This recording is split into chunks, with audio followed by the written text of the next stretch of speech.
Supreme court के chief justice Deepak Mishra 3.25 महीने पहले अपने 4 साथी जजों के निशाने पर थे। न्यायपालिका के इतिहास में पहली बार सुप्रीम कोर्ट के 4 सिटिंग जजेस ने चीफ जस्टिस पर मनमानी करने का आरोप भरी प्रेस कॉन्फ्रेंस में लगाया। आज वही अभूतपूर्व घटना एक कदम और आगे बढ़ गई है। कांग्रेस की अगुवाई में 7 विपक्षी दलों ने आज उपराष्ट्रपति और राज्यसभा के चेयरमैन वेंकैया नायडू से मुलाकात की। विपक्षी दलों के नेताओं ने 71 सांसदों के हस्ताक्षर वाला प्रस्ताव उपराष्ट्रपति को सौंपा, जिसमें चीफ जस्टिस दीपक मिश्रा के खिलाफ महाभियोग चलाने की मांग की गई है। महाभियोग के नोटिस पर दस्तखत करने वाले 71 सांसदों में से 7 का कार्यकाल पूरा हो चुका है। महाभियोग की जो वजह राजनीतिक दलों ने गिनाई है, उनमें वो मुद्दा भी शामिल है जिसे 12 जनवरी को सुप्रीम कोर्ट के 4 जजों ने प्रेस कॉन्फ्रेंस में उठाया था।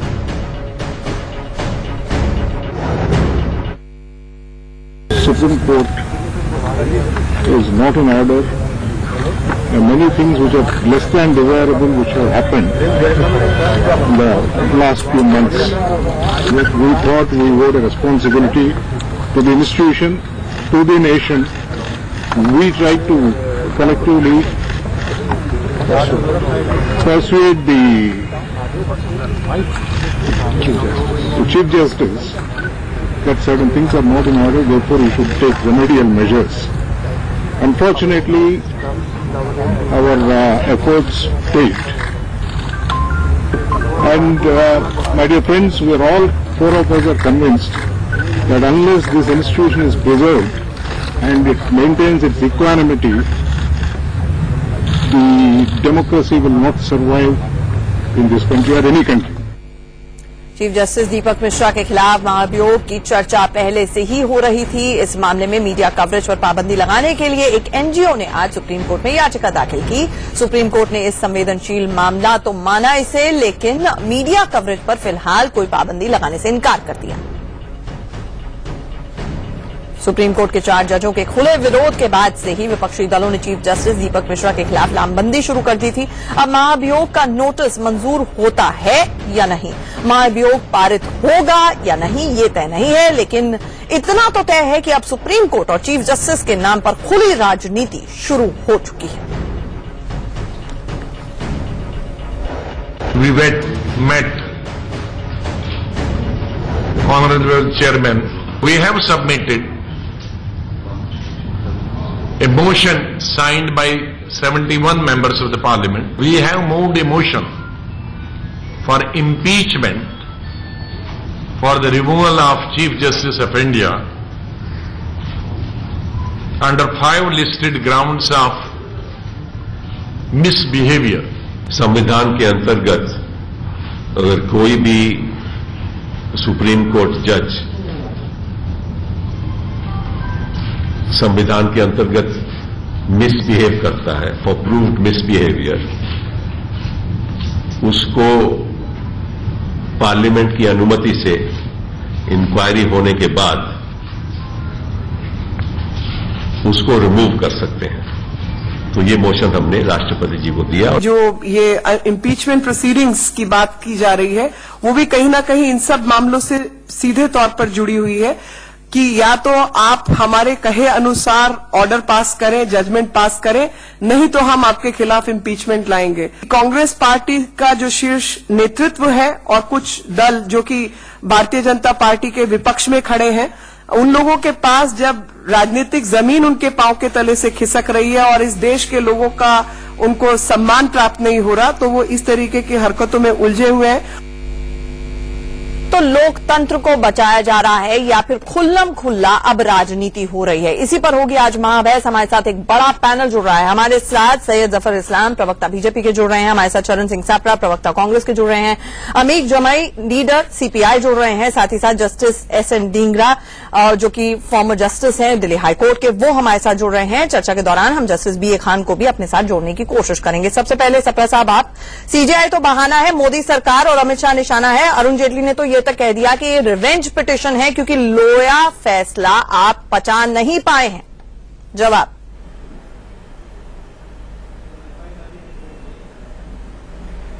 देखिए, भारतीय जनता पार्टी के पास में कुछ और नहीं है इसको कहने के लिए, लेकिन दरअसल सभी विपक्षी पार्टियों ने जो इम्पीचमेंट मोशन मूव किया है उसके जो पांच मात्र जो चार्जेस है वो एक भी पॉलिटिकल चार्ज नहीं है। वो सारे चार्जेस ये हैं कि सिस्टम में जिस तरह से जो सिस्टम प्रणाली बनी है, जो कॉन्स्टिट्यूशनल ऑब्लिगेशंस है एक चीफ जस्टिस ऑफ इंडिया के, उसको फॉलो नहीं किया गया है। फिर वो प्रसाद एजुकेशनल ट्रस्ट का मामला हो जिसमें सीबीआई इंक्वायरी कर रही थी और एफआईआर दर्ज करना था, उसमें एफआईआर दर्ज करने का इजाजत नहीं दी गई, और उसी तरह से उसमें रिकॉर्डिंग में जो चीफ जस्टिस साहब के नाम भी थे।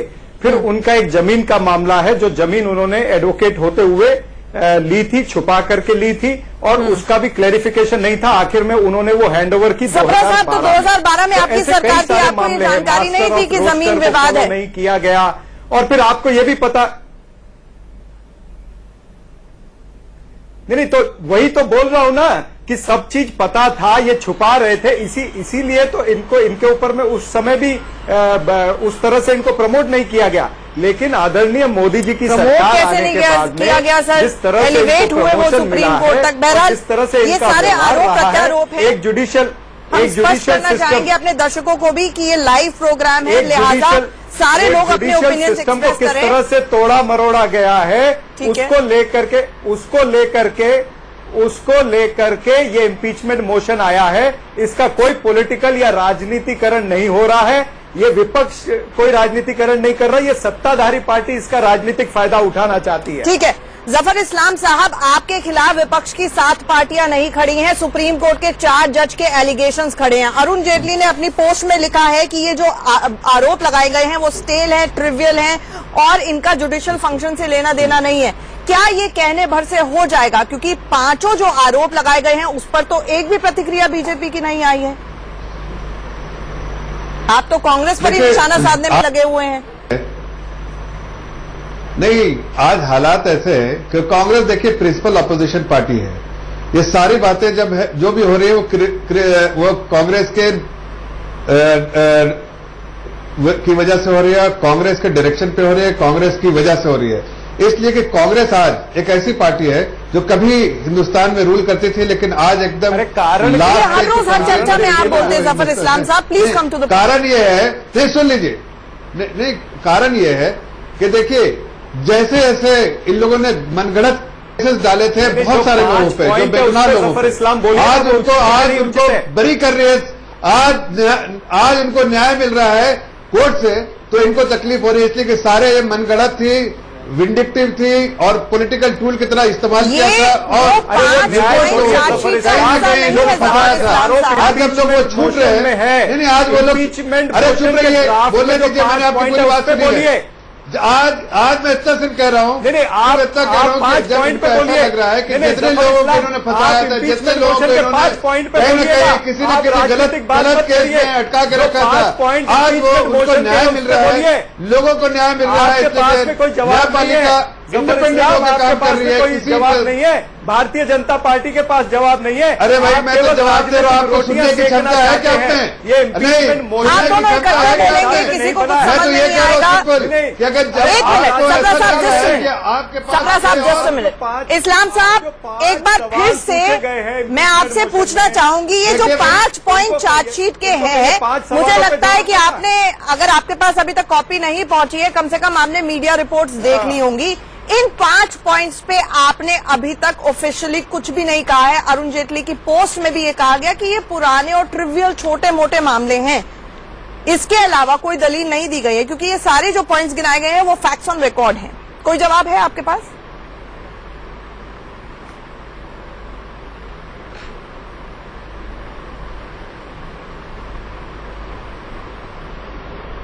ठीक है, लगता है जफर इस्लाम साहब से हमारा संपर्क नहीं हो पा रहा है, उनसे फिर जोड़ने की कोशिश करेंगे। मैं ढींगरा साहब आपके पास आऊंगी, लेकिन उससे पहले एक क्विक रिएक्शन अमीक जमाई का भी। सही मंशा यह है कि कांग्रेस आज कहीं न कहीं महसूस कर रही है कि उन्होंने जितने लोगों को, बेगुनाह लोगों के साथ केस में फंसाया था, आज वो सारे बरी होते जा रहे हैं, बेगुनाह लोग थे। ऐसे में इस्लाम साहब, सवाल यहाँ पर ये खड़ा हो रहा है कि आप चीफ जस्टिस ऑफ इंडिया के साथ तो खड़े हुए नजर आ रहे हैं, लेकिन जब जुडिशरी बार बार बोल रही है कि हमारी स्वतंत्रता स्वायत्तता पर हमला हो रहा है और सरकारी इंटरफेरेंस हो रही है, इस पे आप चुप रह रहे हैं, इस पे आप कुछ बोलने के लिए तैयार नहीं है। और यही बड़ा सवाल है। जफर, चाहे वो न्यायपालिका हो, चाहे को आप पढ़ के नहीं आए हो, सरकार का कोई हस्तक्षेप। ठीक है, हम टेक्निकल ग्लिच आ रहा है इस्लाम साहब, आपके पास आएंगे, आपका कनेक्शन दुरुस्त कराने की कोशिश करते हैं। अमीर जमाई साहब, ये जो चार्जशीट दी गई है इसमें एक बहुत बड़ा आधार, क्योंकि कांग्रेस की प्रेस कॉन्फ्रेंस में भी ये सामने आया, वो बार बार ये कहने की कोशिश कर रहे थे कि ये सारे आरोप हमने नहीं लगाए, ये सुप्रीम कोर्ट के 4 वरिष्ठतम जजों ने प्रेस कॉन्फ्रेंस करके आरोप लगाए, उस पर आगे की कार्रवाई नहीं हुई। 3 महीने हमने इंतजार किया, हमारे पास कोई ऑप्शन नहीं थी, इसलिए हम महाभियोग लेकर आ रहे हैं। मेरा सवाल आपसे ये है, justice Chelameswar, who is the second senior most जज ऑफ द सुप्रीम कोर्ट, जब वो ही कह चुके हैं कि महाभियोग यानी कि इम्पीचमेंट समस्या का हल नहीं है, तो अब ये लेट रिएक्शन क्यों? इसका मतलब क्या है, इसका औचित्य क्या है? देखिए, सबसे पहले तो मैं बहुत तारीफ करना चाहता हूं कि आप इस कार्यक्रम को बहुत ही न्यूट्रली आप इसको एंकर कर रहे हो। ये जो मुद्दा है सुप्रीम कोर्ट के चीफ जस्टिस का, देखिए दुनिया के जितने भी देश हैं, जो सुप्रीम कोर्ट का चीफ जस्टिस होता है ना, उसका जो वकार है, जो स्टेटस है, वो बहुत ऊपर होता है।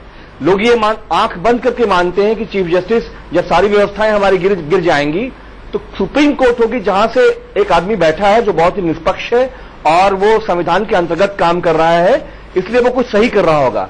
लेकिन हम ये देख रहे हैं कि चीफ जस्टिस के मामले में पूरे देश में बवाल मचा हुआ है, और ये बवाल पॉलिटिकल पार्टीज नहीं मचा रही हैं। ये जो हमारे हाई कोर्ट के जजेस हैं, सुप्रीम कोर्ट के जजेस हैं, वो खुद दीपक मिश्रा जी के खिलाफ खड़े हुए हैं। आप मुझे ये बताइए मैम, क्या महाभियोग का मामला ये पहला पुराना है? क्या 1991 में जो वी श्रीनिवास थे पंजाब के अंदर, आपको मालूम है कि उनके ऊपर क्या आरोप लगा था? किस बात पे उनके ऊपर महाअभियोग कराने की वकालत की गई थी?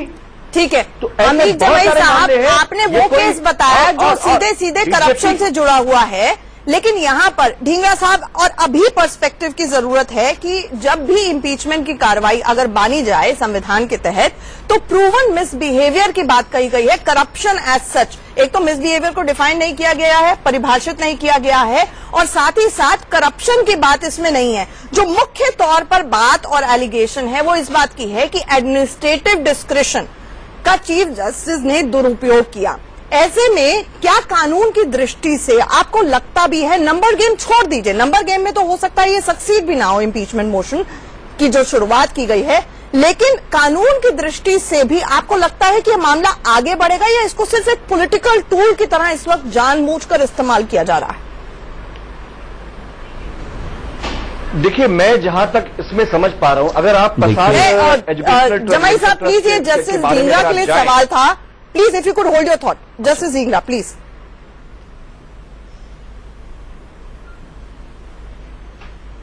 देखिए, इसमें पहला प्रश्न जो उपस्थित हुआ है वो है बेंच बनाने का जी, कि जस्टिस दीपक मिश्रा ने जो केस हैं, लोया केस और कुछ और केस मान लीजिए, वो जूनियर बेंच को दिया।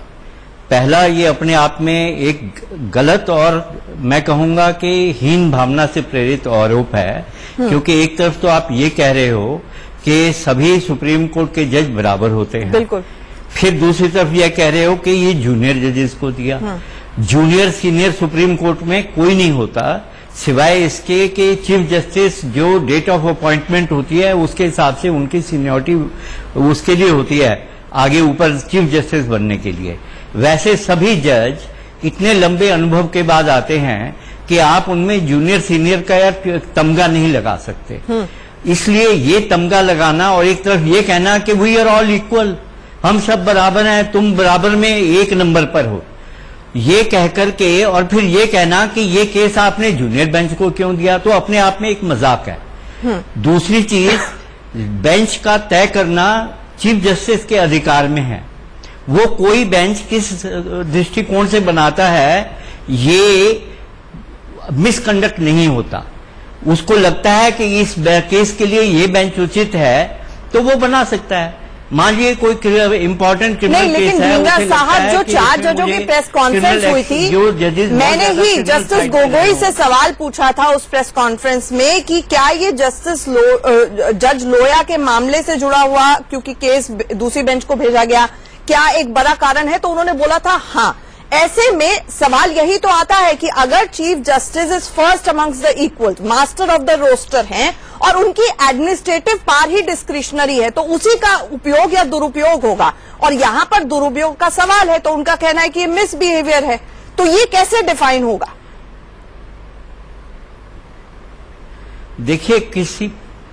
देखिए दुरुपयोग कैसे कह सकते हैं आप, क्योंकि एक केस दूसरी बेंच को दे दिया, उसको नहीं दिया, तो इससे तो हर जज उठ के कहेगा कि मेरे को वो केस दो, तब तो ठीक है, अगर नहीं तो ये दुरुपयोग है। तो आप कैसे कहोगे कि ये दुरुपयोग है? एक सीनियर जज कहे कि मैं इंटरेस्टेड हूं कि मेरी पब्लिसिटी ज्यादा होनी चाहिए, मुझे ऐसे केसेस मिलने चाहिए जिसमें मीडिया सारा वहां कोर्ट में खड़ा हो और केस कवर कर रहा हो, तो ठीक है। अगर आप मुझे नहीं देते तो ये जो है दुरुपयोग है। तो इसको दुरुपयोग कैसे मानोगे? बिल्कुल। वैसे जस्टिस चरमेश्वर ने हाल फिलहाल में कहा कि अगर चीफ जस्टिस ऑफ इंडिया सारा काम खुद करना चाहते हैं तो फिर क्या दिक्कत है? वो बड़े हार्ड वर्किंग जज हैं। तंज कसते हुए उन्होंने शायद ये बात कही थी। लेकिन प्रकाश, आपने सभी पैनलिस्ट को यहाँ पर सुना और सवाल ये है कि जिस महाभियोग को लेकर, इम्पीचमेंट मोशन को लेकर कांग्रेस खुद ही डिवाइडेड है, इतने टाइम तक मन नहीं बना पा रही थी, लीगल एडवाइस को सुन नहीं पा रही थी, अब वो गो अहेड तो कर रही है, मनमोहन सिंह के दस्तखत तक नहीं करा पाई।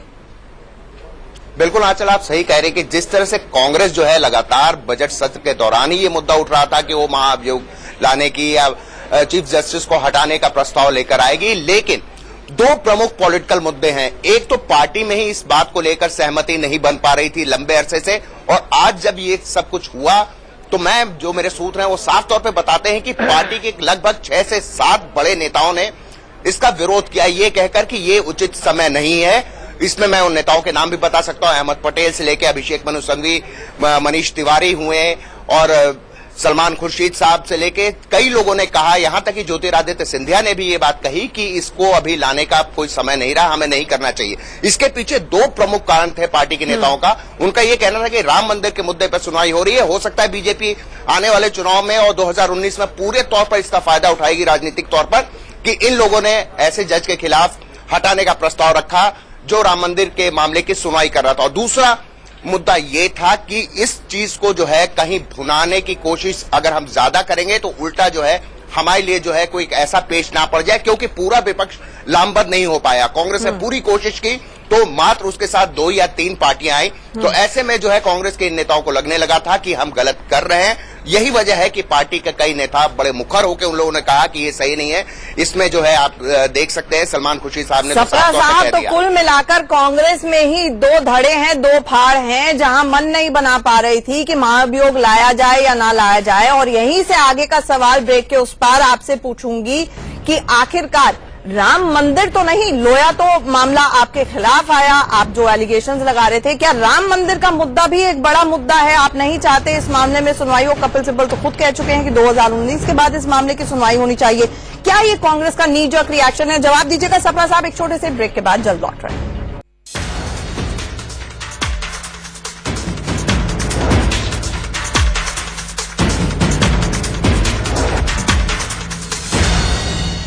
महाबहस में आपका एक बार फिर से स्वागत है। सपरा साहब, मुझे ये बताएं कि सलमान खुर्शीद लगातार कह रहे हैं कि कोर्ट की जब जजमेंट्स आती है, लोया फैसला जब आया, उस पर राजनीति नहीं होनी चाहिए। तो क्या माना जाए? राहुल गांधी को फॉलो नहीं करते हैं सलमान खुर्शीद, और राहुल गांधी खुद किसी भी वरिष्ठ व्यक्ति के लीगल एडवाइस को आपकी पार्टी में फॉलो नहीं करते हैं, बार बार ट्वीट पर ट्वीट करते चले जा रहे हैं और राजनीति होती चली जा रही है इस पूरे मामले को लेकर।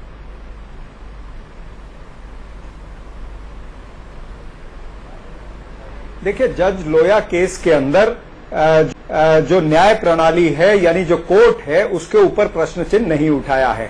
जो एजेंसियां हैं, जिस तरह के एविडेंसेस उसमें डिस्ट्रॉय हुए, जहां पर कुछ एविडेंसेस गायब हो गए और जहां पर विटनेस जो है वो 54 विटनेस वो होस्टाइल हो जाते हैं, यानी जो एजेंसी एनआईए मामला कोई और है। आप सोहराबुद्दीन शेख एनकाउंटर के मामले को जज लोया की मृत्यु से कंफ्यूज कर रहे हैं सपरा साहब।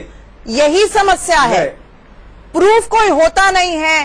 सुप्रीम कोर्ट का फैसला आ चुका है, अभी भी आप कहीं और निशाना साध रहे हैं। कोई समस्या नहीं है, एजेंसियां ठीक तरह से काम नहीं।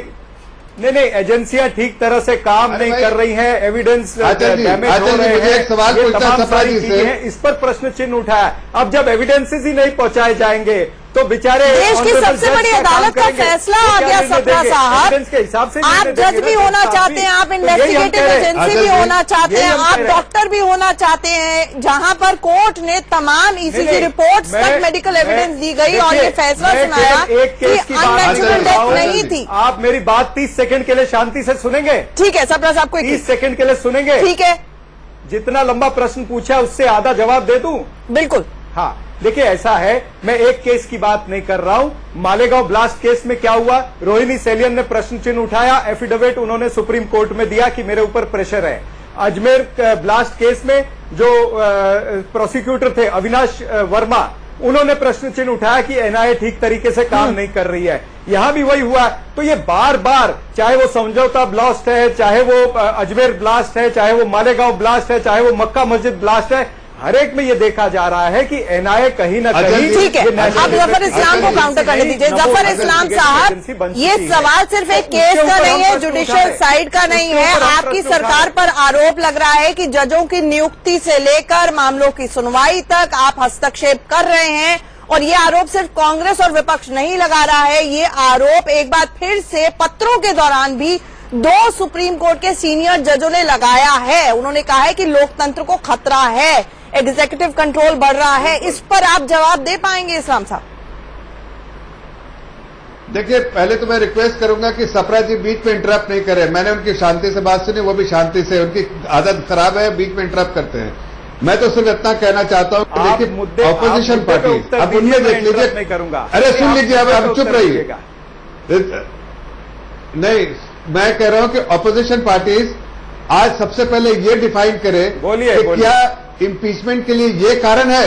नहीं, आपकी अगर जमीन खिसक रही है, लोगों में जनाधार कम हो रहा है, तो क्या ये इसके लिए सीजीआई को इम्पीच किया जाएगा, या आपने गलत केस ठोके इन लोगों पे, आपने कहीं न कहीं कारण 5 कारण हमने दिए, आप पहले पढ़ लीजिए। लोगों को फंसाया है, आप इम्पीचमेंट के 5 कारण जो दिए हैं वो पहले पढ़ लीजिए। क्या उसमें उसको एक भी लोया केस नहीं है, एक भी अजमेर ब्लास्ट का केस नहीं है, उसमें एक भी कोई ऐसा मक्का मस्जिद का केस नहीं मेंशन किया है। प्लीज लेट बहुत ही कारण जो दिए वो तो पढ़िए कि नहीं, ये कभी भी डिबेट नहीं करना चाहिए। आप 5 कारण पढ़िएगा, इनका फीडर नहीं, आप 5 कारण तो पढ़िए जो इम्पीचमेंट मोशन साहब, 1 मिनट उन्हें जवाब पूरा करने दीजिए। आपको पूरा मौका मिला है, उन्हें भी जवाब पूरा करने दीजिए। यहाँ वहाँ रहता चल रहे हो। मैं नहीं सप्रा साहब, आपने पूरी बात रखी, उनको मौका दीजिए। इस्लाम साहब, लेकिन प्लीज आपसे रिक्वेस्ट ये है कि please come to the point very quickly. सवाल ये है कि 4 जजों की जब प्रेस कॉन्फ्रेंस हुई, वो सीजेआई के खिलाफ नहीं थी। आप ओवर सिंप्लीफाई। 1 मिनट सप्रा साहब, प्लीज 1 मिनट। इस्लाम साहब, जो 4 जजों की प्रेस कॉन्फ्रेंस भी हुई, वो अगर चीफ जस्टिस ऑफ इंडिया ने कुछ पद का दुरुपयोग किया तो सवाल सिर्फ वो नहीं है, ये जजों के बीच की आपसी रंजिश का मामला नहीं है। सवाल ये है कि वो अफरंट सरकार के प्रति था कि अगर बेंच को एडमिनिस्ट्रेटिव साइड पर सेंसिटिव मैटर्स को मार्क किया जा रहा है तो वो किसके लिए किया जा रहा है? आरोप आपके ऊपर लग रहे हैं, आप हस्तक्षेप करने की कोशिश करें। इसका जवाब दे पाएंगे आप? अंचल जी, आप इसी प्रोग्राम में 4 पैनलिस्ट में आपके साथ एक ही कॉम्पिटेंट पर्सन है, वो जस्टिस जो पुराने जस्टिस बैठे हैं आपके प्रोग्राम में।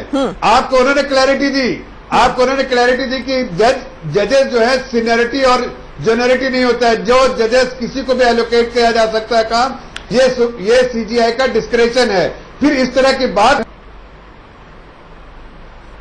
लेकिन इस्लाम साहब, विपक्ष का चार्ज ये है कि कुछ ऐसे मामले थे जिनकी आगे जांच होनी चाहिए थी और चीफ जस्टिस ऑफ इंडिया के ऊपर सवाल उठ रहे थे, वो जांच ही नहीं हो पाई।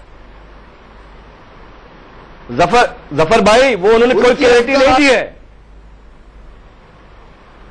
ठीक है, लगता है वो हमारा लिंक फ्रीज हो रहा है। लेकिन अमीर जमाई साहब इस तरह की बात कर रहे हैं। हकीकत तो यह है कि जो इन्होंने इस तरह की बातें की इम्पीचमेंट के लिए, क्या ये सही न्यायालय से सही फैसला दोषियों को, जो लोग दोषी नहीं है, निर्दोष है, उनको देना, क्या ये गलत है? इसके लिए सीबीआई को इम्पीच किया जाए। अगर कांग्रेस पार्टी ने जो 5 कारण ये बहुत वैलिड पॉइंट है। ठीक है, जस्टिस सिंघा इसके 2 पहलू हैं। अच्छा ठीक है, सबसे ज्यादा वैसे ये बात आपने इस्लाम साहब बिल्कुल सही कही, इस मामले को एड्रेस करने के लिए जस्टिस सिंघा बेस्ट पर्सन है। जस्टिस सिंघा 2 सवाल हैं इसमें, 2 सवाल हैं। एक तो जुडिशियल साइड पर जो फैसला आया, बहुत दिलचस्प बात यह है कि सुप्रीम कोर्ट हमेशा डिवीजन बेंचेस में बैठता है, तो अगर कोई फैसला आता है, ये एक जज के ऊपर आरोप नहीं है, ये आप एक तरह से सुप्रीम कोर्ट के खिलाफ अवमानना कर रहे हैं, बाकी जजों को भी लपेटे में ले रहे हैं, नंबर 1। और नंबर 2 कि यहां पर अगर 4 जजों ने कुछ आरोप लगाए हैं और उसके बाद कुछ आरोप यहां पर आज भी जो ये पूरी की पूरी चार्जशीट 5 चार्जेस लगाए गए हैं, जांच क्यों ना हो जाए एक बार में? इसको लेकर क्या दलील हो सकती है?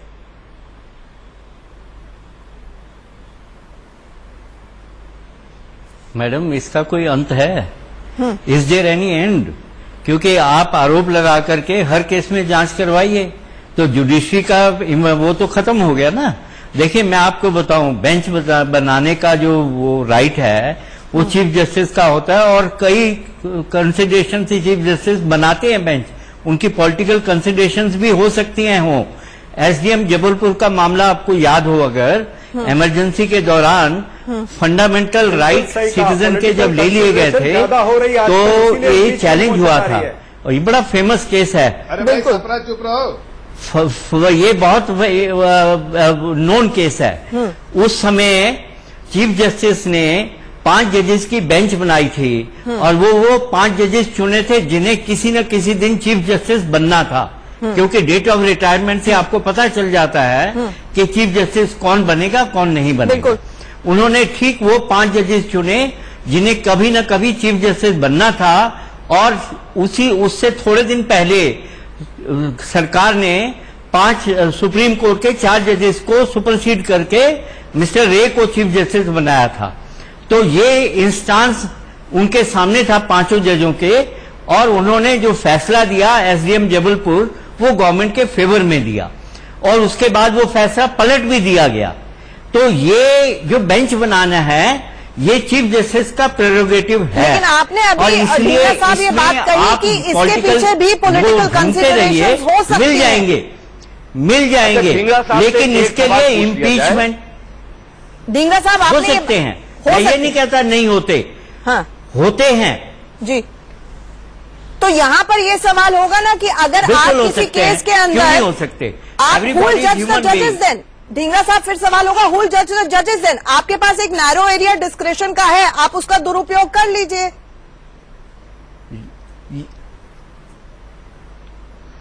देखिए, इसका आंसर तो सुप्रीम कोर्ट के ये जो 4 जजेस जिन्होंने वो किया था, इन्होंने दिया है कि जजेस के वो सिर्फ जजेस ही जज करेंगे, अदरवाइज नेशनल जुडिशियल कमीशन का क्यों अपोज करते?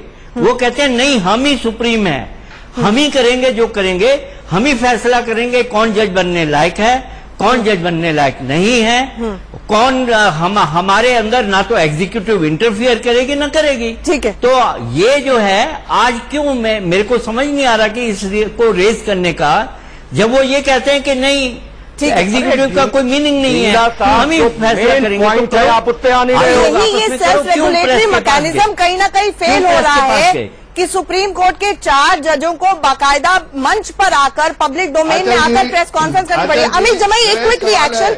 6 महीने में चीफ जस्टिस रिटायर होने वाले हैं, इम्पीचमेंट प्रोसीडिंग्स को बहुत लंबा वक्त लगता है, आपके इस महाभियोग प्रस्ताव को आगे मूवमेंट होगी नहीं, आप डराने के लिए लाए, ये भी आरोप आप पर लग रहा है। नहीं, मैं तो हम तो ये चाहते हैं पूरे देश के लोग कि जो संविधान का गरिमा है, जो संविधान की सुप्रीम कोर्ट की इज्जत है, इकबाल है, वो बुलंद रहे। ढींगरा साहब ने ये नहीं बताया, जस्टिस कुद्दूसी और ये जो प्रसाद मेडिकल कॉलेज का जो केस है, उस मामले में सीबीआई ने एक एफआईआर दर्ज की है। उस एफआईआर में ये जो जस्टिस कुद्दूसी है उड़ीसा के चीफ जस्टिस, उसके फोन के रिकॉर्ड्स हैं, जिसके बारे में कह रहे हैं कि जस्टिस मिश्रा जी से सारी बातचीत हो गई है। इतना गंभीर आरोप है ये, और ढींगरा साहब बचा रहे हैं। अरे हम ये तो वो कह रहे हैं आरोप कि है जिनकी संविधान अभी की जांच गरिमा नहीं को हुई ध्वस्त है। करिए मिलकर। और सवाल यहाँ पर यही खड़ा होता है, अरे वैसे भाई, कांग्रेस बीजेपी मैं दोनों हमारे साथ अमित जुड़ी हुई है। अमित जस्टिस जमाई मीना ये ने बात एडीएम बताइए। जबलपुर की बात बताई बीजेपी थी। क्यों डिफेंसिव हो रही है? और ये भी बड़ी बीजेपी क्यों हो दिलचस्प रही बात है नहीं, मैं कि तो कांग्रेस डिफेंसिव क्यों किसी हो रही है? जमाने में नहीं। कमिटेड जुडिशरी की बात करती थी, नहीं, तो अभी- क्या बीजेपी पर जिस तरह के अब आरोप लग रहे हैं, क्या वो भी चमचा जुडिशरी चाहती है? और इसका एक ही समाधान है कि सेल्फ गवर्निंग मैकेनिज्म कहीं ना बिल्कुल कहीं सही कहा। जुडिशरी न्यायपालिका के अंदर से ही आए। और जैसा कि अंग्रेजी में कहा जाता है, लेट देयर बी लाइट, पारदर्शिता होगी तो हमारा जो सबसे बड़ा, जब सभी जगहों से नाउम्मीद हो जाता है कोई आम नागरिक, तो वो न्यायपालिका के चक्कर काटता है, न्याय के मंदिर में जाता है। ऐसे में न्याय के मंदिर को स्वतंत्र रखना हम सबकी जिम्मेदारी है। महाबहस में फिलहाल इतना ही। आप बने रहिए हमारे साथ। इंडिया न्यूज पर खबरों का सिलसिला जारी है।